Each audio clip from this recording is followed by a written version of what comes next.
Bien, hoy os voy a hablar de esta guitarra. Es una Gibson original de 1970. Ciertamente no estoy seguro si es del 70, 71 o 72. Lo que sí sé seguro es que no es anterior del 70 por una característica que hay en el mástil y no es posterior al 72 porque dejaron de fabricar este modelo. ¿Qué modelo es este? Pues es una 330. Gibson tiene una gama que podemos conocer como la 330, la 335 muy famosa o la 345.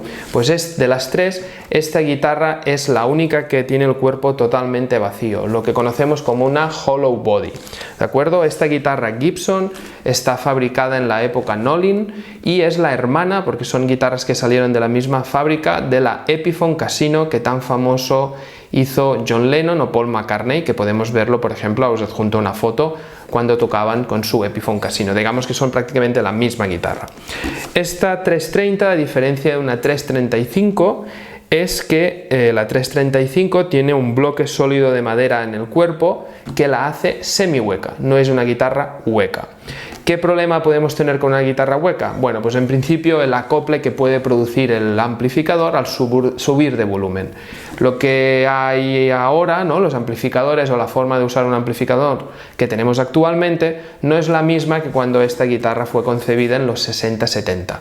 Ahora no tendemos a subir tanto de volumen el amplificador, ni tenemos que tener un amplificador cerca subido a mucho volumen, sino que usamos otras técnicas como puede ser stackear, ¿no? Poner en conjunto diferentes pedales para llegar a conseguir una distorsión, un overdrive o un volumen más alto con headroom, ¿no? Con más claridad. Por ejemplo, ahora mismo podemos tener un amplificador valvular subido a cierto volumen y aumentar la distorsión con un pedal overdrive como puede ser un tube screamer.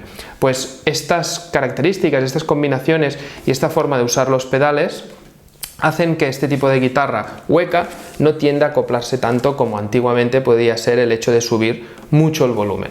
Entonces es una guitarra que se puede usar perfectamente, suena bien, lógicamente no tiene exactamente el sonido de una sólida, de una Les Paul, ni el sustain, pero funcionan muy bien.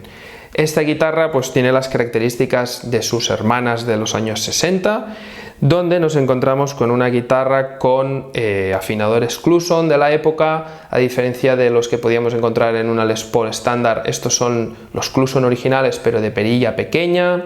Tenemos un mástil en forma de D, que la característica que encontramos a partir del año 70 es que hay una especie de voluta, que es esto que vemos aquí, que apareció en los 70 para prevenir la rotura de pala, ¿de acuerdo? Luego, característica también de los 70 es que la anchura de la cejuela se redujo un poco, el espaciado de cuerdas es más pequeño, pero el mástil tiene una forma tipo Gibson 59, ¿de acuerdo? Las pastillas son unas P90, a mediados de los 60 cambiaron las tapas de plástico por tapas metálicas cromadas como esta, el puente es trapezoidal y con un ajuste Tune-o-matic, y los controles pues tenemos, como cualquier otra guitarra de estas características, dos controles de volumen, dos controles de tono y un switch para cambiar las diferentes posiciones. Entonces nos encontramos con una guitarra totalmente vintage, año 70, una época que creo que está un poco olvidada y es una gran fábrica, época, construcción. Nos encontramos con que Gibson en esa época pertenecía a Nolin, es la conocida como era Nolin. Nolin era una empresa cervecera que adquirió Gibson y hizo diferentes cambios. Por ejemplo, este mástil tiene una parte central para dar más rigidez, además la voluta que os he enseñado atrás, una serie de cosas que creo que mejoran el concepto de esas guitarras de la época. Como os digo, creo que son guitarras de mucho valor musical, un valor muy alto a nivel sonoro, pero que en precio no están excesivamente caras comparado con las guitarras de los 60, y creo que es una gran oportunidad pensar en este sector de guitarras de principios de los 70, así como en Fender, para tener un producto auténtico, vintage, que no hay en otras guitarras.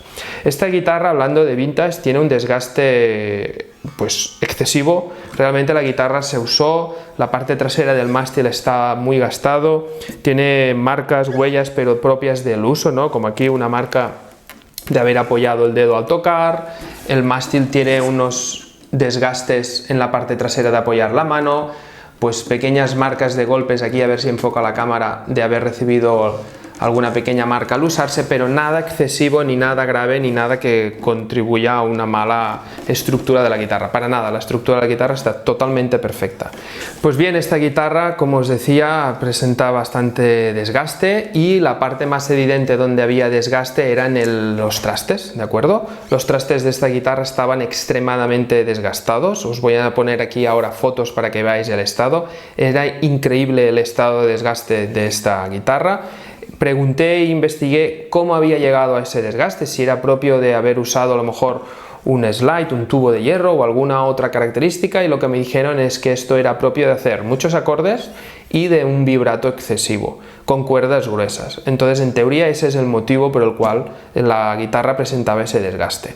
Entonces era necesario retrastear esta guitarra. Ahora mismo está totalmente retrasteada, está perfecta, funciona perfecto y está todo el trabajo muy bien hecho.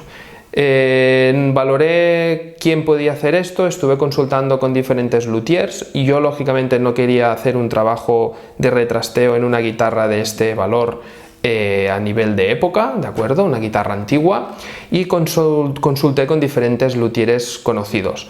Juan Brieva fue uno de ellos con los que hablé. La verdad es que muy bien, pero finalmente me decidí por Emporium Guitars, que es un luthier que está cerca de donde estoy, y la guitarra no tenía que enviarla, la podía llevar yo mismo. Mark, que es el propietario de Emporium Guitars, conoce muy bien estos modelos, me habló perfectamente de las cosas que se podía encontrar al hacer el trabajo, de cómo debía actuar en la hora de hacer esta modificación, de esta mejora, de este arreglo, y cómo iba a quedar la guitarra, ¿no? Del tipo de traste que iba a instalar, de que iba a poner unas características que fueran correctas para la guitarra y que sobre todo le dieran, ¿no?, una tocabilidad, una playabilidad correcta y que pudiera tener guitarra para muchísimos años. Así que, como os digo, esta guitarra ha sido retrasteada por Emporium Guitars, está nuevo a estrenar este ajuste y esta mejora, y no tuvo que hacer nada más. La guitarra funciona perfectamente, todo está correcto, está perfectamente nivelado todo, y la acción está súper bien ajustada en un punto bajo para que tenga una forma de tocar muy cómoda. El modelo 330 ha sido usado por guitarristas famosos como Chuck Berry, Marcus King, y hay una serie de muchos guitarristas que han confiado en este modelo, ¿de acuerdo? Yo lo que os digo también es que este tipo de guitarras de finales de los 60 y 70 de Gibson, la época Nolan, que para mí están perfectamente bien fabricadas, son unas guitarras que están a unos precios bastante bajos. Creo que es una oportunidad de tener un auténtico instrumento vintage. Os he hablado del desgaste que presentaba esta guitarra, y yo no encuentro después guitarras relicadas que sean exactamente igual como una auténtica guitarra usada. Es que es imposible. Hay cosas que no se pueden llegar a hacer, como por ejemplo os enseñaba el desgaste del mástil por la parte trasera, partes de desgaste del cuerpo donde ha perdido el amarillentamiento del binding por el uso del roce, ciertos golpes que no afectan a nivel estructural, marcas por aquí. Todo esto es que es imposible de replicar por un equipo de gente específico para esto, ¿no? De una Murphy Lab o de un equipo de Relic. Es que esto es el propio desgaste natural y no se puede comparar. Son años de tocar, de usar el instrumento y de tener una auténtica pieza histórica con un desgaste real, ¿no? Y una cosa importante que me destaca de esta guitarra es que cuando una guitarra ha sido usada es que algo hay, y esta guitarra tiene un sonido y unas características que realmente funcionan muy bien. Vamos a escucharla y vemos qué tal es. Como es una guitarra hueca que proyecta sonido de forma natural gracias a la caja sonora, vamos a aprovechar directamente el micrófono que tengo aquí de solapa, no voy a usar ningún micrófono delante, y vamos a escucharla sin amplificar.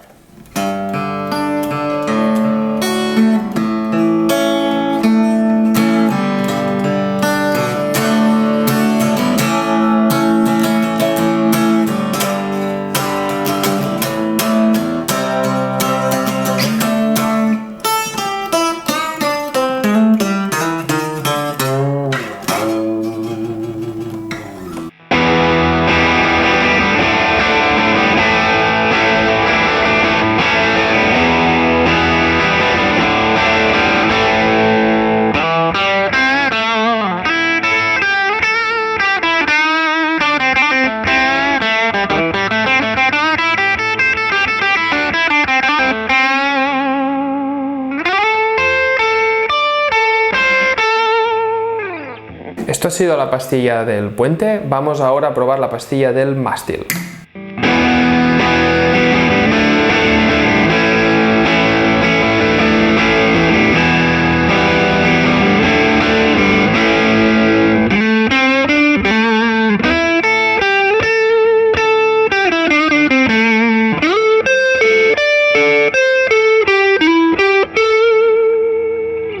Se nota mucho la característica de estas P90 que se alejan para mí del concepto de single coil, todo y que lo son muy parecidos a una humbucker, son muy dinámicas, abren mucho lo que es las notas entre acordes, ¿no? Entre las diferentes cuerdas percibes mucho las diferentes notas y son abiertas y muy correctas, muy parecidas a lo que es una humbucker, por ejemplo, con un Alnico 2.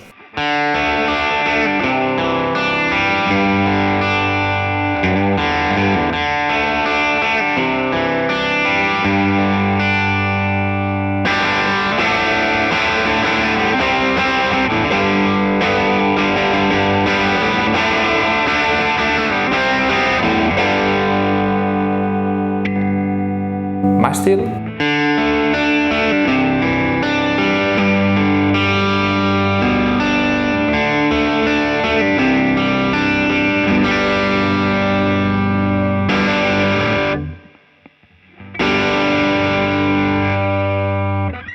Esta guitarra, tal como estuvo concebida, pues era para tocar en limpio. Vamos ahora a escucharla en un ampli con un canal totalmente limpio, sin saturación, y vamos a ver esos tonos más cristalinos.